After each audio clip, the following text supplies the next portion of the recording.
नमस्कार प्यारे साथियों, प्यारे बच्चों, कैसे आप सभी लोग। मैं उम्मीद करता हूं बहुत अच्छे होंगे, खुश होंगे और खुशियां मना भी रहे होंगे, क्योंकि धनतेरस का ये शुभ अवसर है, दिवाली का शुभ अवसर है।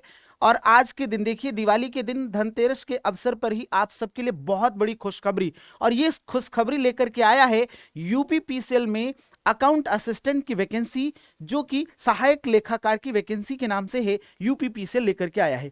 तो आइए देखिए, इसका ऑफिस आप देख पा रहे हैं कि लखनऊ में ही है, और खास तौर पर इसकी पूरी जानकारी हम देखेंगे। क्या इसकी एलिजिबिलिटी है, एलिजिबिलिटी क्राइटेरिया क्या है इसके लिए, और आयु सीमा क्या है इसके लिए, क्या क्या इसका सिलेबस है, ये सारी बातें हम यहाँ पर डिटेल से जानेंगे।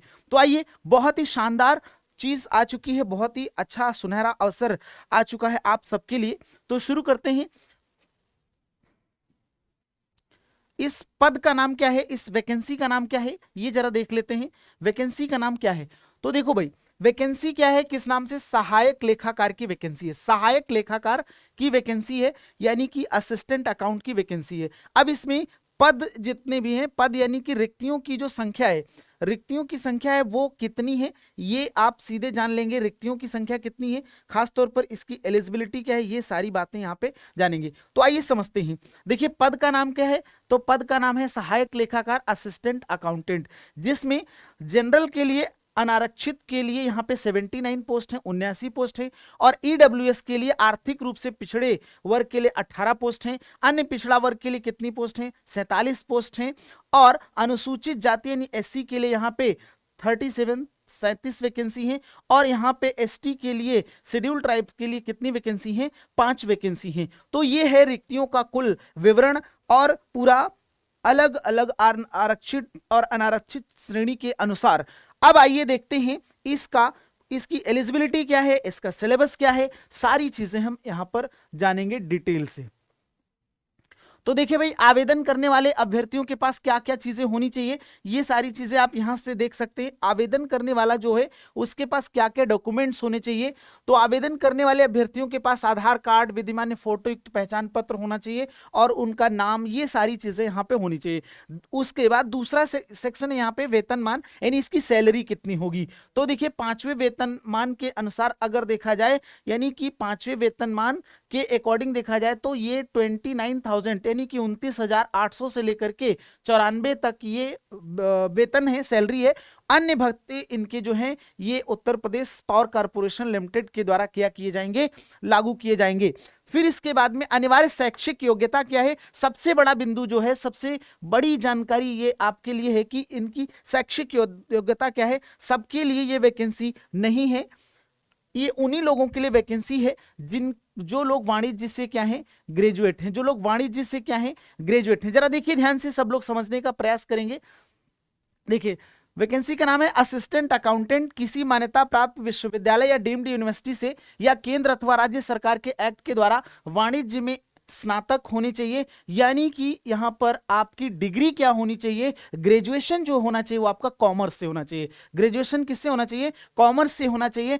अब आइए जरा समझते हैं अधिकतम आयु सीमा कितनी है। तो आयु सीमा की अगर बात करें तो 1/7/2022 से ये आयु सीमा काउंट की जाएगी, जो कि मिनिमम 19 वर्ष है, और अधिकतम यहां पे देखा जाए तो 40 वर्ष है। मतलब 21 से 40 वर्ष का के कैंडिडेट्स जो हैं वो इसमें आवेदन कर सकते हैं। अब आइए आगे देखते हैं, आगे देखते हैं इसमें आरक्षण क्या है। आरक्षण नियमानुसार है, जैसा जैसा कैटेगरी का आरक्षण है, उन सभी कैटेगरी के आरक्षण के अनुसार यहां पर आप देखने को पाएंगे।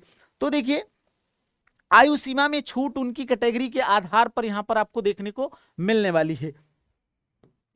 अब जरा समझते हैं बाकी की चीजें।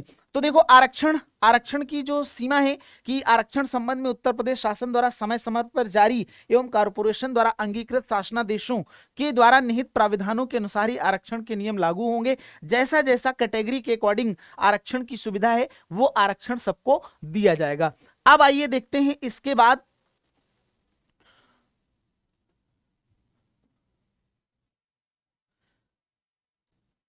इसकी चयन प्रक्रिया की बात करते हैं। चयन प्रक्रिया कैसे होगी, चयन प्रक्रिया के लिए क्या क्या चीजें यहाँ पे जरूरी होंगी, उनकी बात जरा करते हैं। तो चयन प्रक्रिया में अभ्यर्थी के द्वारा ऑनलाइन आवेदन पत्र में उपलब्ध कराई गई सूचना के आधार पर लिखित परीक्षा, यानी कि सीबीटी यानी कंप्यूटर बेस्ड टेस्ट जो यहाँ पे होगा, अस्थायी रूप से प्रोविजनली सम्मिलित किया जाएगा और अभ्यर्थियों के मात्र लिखित परीक्षा सीबीटी कंप्यूटर बेस्ड टेस्ट के आधार पर अहर्य पाए गए व्यक्तियों को अथवा चयन का अधिकार प्राप्त नहीं हो जाएगा। चयन लिखित परीक्षा के आधार पर किया जाएगा। अगर वो रिटन परीक्षा क्वालिफाई करेंगे तो उनको सिलेक्शन के लिए आगे की जो प्रक्रिया है उसमें बढ़ाया जाएगा। लिखित परीक्षा, अब देखिए सीबीटी कंप्यूटर बेस्ड टेस्ट जो है सहायक लेखाकार के पद विद्युत सेवा आयोग के माध्यम से सीधी भर्ती हेतु यहां पर जो एमसीक्यूज टाइप के या वस्तुनिष्ठ प्रकार की लिखित परीक्षा होगी, जिसमें कितने प्रश्न पत्र होंगे ये बात हम करेंगे। तो देखिए सीबी2 का जो एग्जाम होगा, सीबीटी का जो एग्जाम होगा,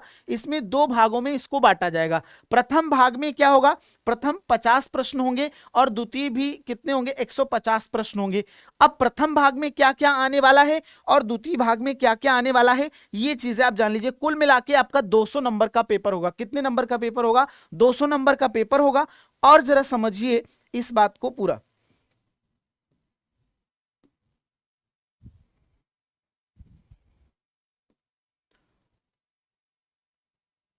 कितने नंबर का पेपर होगा, 200 नंबर का पेपर यहां पे होगा। 50 पहला प्रश्न 50 नंबर और दूसरा 150 नंबर का होगा। अब देखिए यहां पे पहले वाले भाग में क्या क्या चीजें पूछी जानी है दोस्तों, तो जरा समझना है ध्यान से कि प्रथम भाग की लिखित परीक्षा सीबी2 में यहाँ पे डोएक ओ लेवल यानी कि ओ लेवल स्तर का कंप्यूटर ज्ञान होना चाहिए। मतलब खासतौर पर कंप्यूटर के बारे में यहाँ पे आपको जानकारी होनी चाहिए, जिसमें क्या होगा 50 प्रश्न होंगे और प्रत्येक प्रश्न के लिए 1 अंक दिया जाएगा। ये अधिकतम 50 अंकों की होगी और प्रत्येक गलत उत्तर के लिए 1/4 अंक की अतिरिक्त कटौती की जाएगी। दैट मींस यहाँ पे 0.25 नेगेटिव मार्किंग भी इसमें रखी जाएगी। ठीक है, ये चीज हो गई। अब देखिए दूसरा चीज यहाँ पे क्या है, कंप्यूटर ज्ञान की प्रथम भाग की परीक्षा में कम से कम 50% अंक प्राप्त करना अनिवार्य होगा। यानी कि जो पेपर फर्स्ट है 50 अंकों का कंप्यूटर बेस्ड जो होना है, 50 क्वेश्चन कंप्यूटर के आएंगे, मतलब इसमें आपके 25 क्वेश्चन बिल्कुल सही होने चाहिए। ये भी याद रखना है कि नेगेटिव मार्किंग इनमें 1/4 की है, यानी कि 0.25 की नेगेटिव मार्किंग है। अब देखिए सेकंड पार्ट में यहाँ पे हम लोग क्या देखेंगे, सेकंड पार्ट में क्या क्या यहाँ पे पूछा जाने वाला है, तो ये जरा देखिए ध्यान से। सेकेंड पार्ट में या द्वितीय भाग में यहाँ पे देखिए क्या क्या आने वाला। द्वितीय भाग में लिखित परीक्षा सीबी2 का जो पाठ्यक्रम या सिलेबस है ये निम्नवत होगा।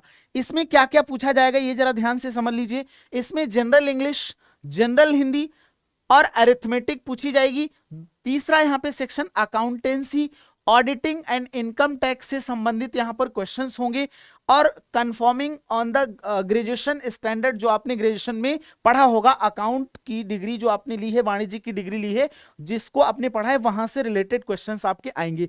फिर है the syllabus of the accountancy, auditing and income tax is detailed willow. यहाँ पे नीचे दिया गया अकाउंटेंसी का सिलेबस क्या है, ये सारी चीजें हैं। जैसे यहाँ पे जनरल हिंदी या जनरल इंग्लिश जो पूछी जाती है ये हाई स्कूल बेस्ड पूछी जाती है। बाकी का जो सिलेबस आपका अकाउंटेंसी से रिलेटेड है ये आपका कंप्लीट सिलेबस यहाँ पर दिया गया है। इस सिलेबस को आप अच्छे से देख लीजिए कि क्या क्या चीजें इसमें हैं, इसको बहुत अच्छे से समझ लीजिए अकाउंटेंसी की सिलेबस को।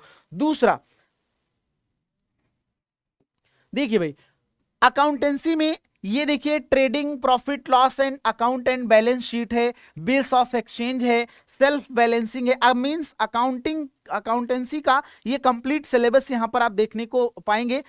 Self balance ledgers and sectional balancing को देखेंगे और capital, revenue, receipts and payment से रिलेटेड आप देखेंगे। इनकम एक्सपेंडिचर अकाउंट्स को देखेंगे, इसमें जो सिलेबस में शामिल है। Depreciation, reserve and provisions, branch and department accounts and double account system, bank reconciliation statement and rectification of errors, balance sheet formats and the classification, ये सारी चीजें देखेंगे। अब देखिए दूसरा यहाँ पे ऑडिटिंग एंड इनकम टैक्स का जो सिलेबस है ये वाला सिलेबस भी आप देखेंगे। यहाँ से भी आपके जो क्वेश्चंस बनेंगे खास तौर पर तो जनरल हिंदी, जनरल इंग्लिश और उसके साथ साथ मैथमेटिक्स के क्वेश्चन, ये सारी चीजें आपको यहाँ पे मिलने वाली हैं। फिर इसके बाद देखिए जो आपका ऑडिटिंग एंड इनकम टैक्स से रिलेटेड है ये सिलेबस आपसे पूछा जाएगा। तो इस सिलेबस को आप अच्छी तरीके से देख लीजिएगा, क्योंकि किसी भी एग्जाम की तैयारी करने से पहले सबसे जरूरी होता है उसका सिलेबस अच्छे से देख लेना, अच्छे से समझ लेना और आपको यहाँ पे इसके डिस्क्रिप्शन बॉक्स में इसका सिलेबस भी मिल जाएगा, सारी चीजें यहाँ पर आपको ये मिल जाएंगी जैसा जैसा ऑडिटिंग एंड इनकम टैक्स का सिलेबस दिया हुआ है। अब आइए जरा समझते हैं इसके बाद में और भी क्या क्या चीजें हैं।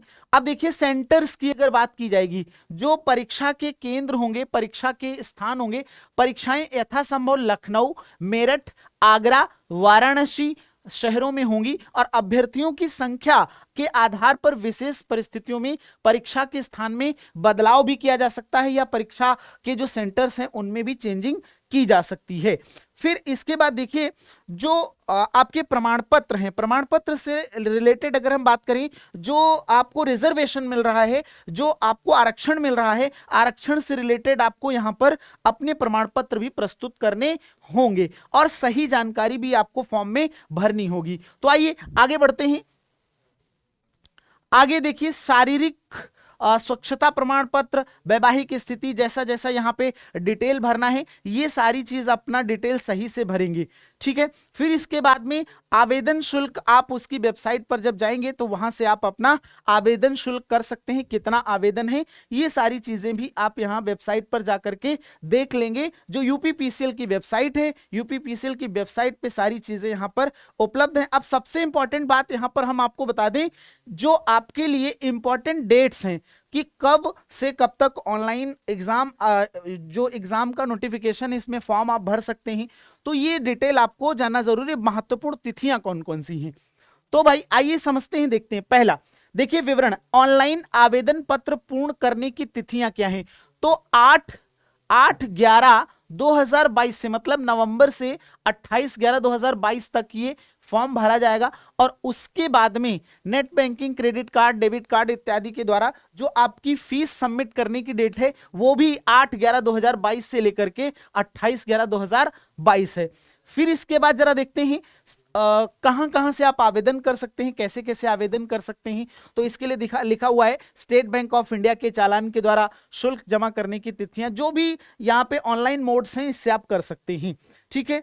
अंतिम तारीख 28/11/2022 है और ये नोटिफिकेशन जो है सचिव विद्युत सेवा आयोग के द्वारा जारी किया गया है। तो ये थी आपकी संपूर्ण जानकारी और जिसमें आप लोगों ने देखा कि ये नोटिफिकेशन आ चुका है और इस नोटिफिकेशन को कंप्लीटली आप क्या करेंगे, देख लेंगे, एक बार समझ लेंगे। अगर किसी भी तरीके की कोई दिक्कत है तो कमेंट सेक्शन में अपना कमेंट जरूर लिख देंगे, ठीक है भाई। तो आज के लिए इतना ही, ये सूचना आप सबके लिए सपनों की सौगात लेकर के आया है। बहुत बहुत धन्यवाद, thank you so much, bye bye, take care.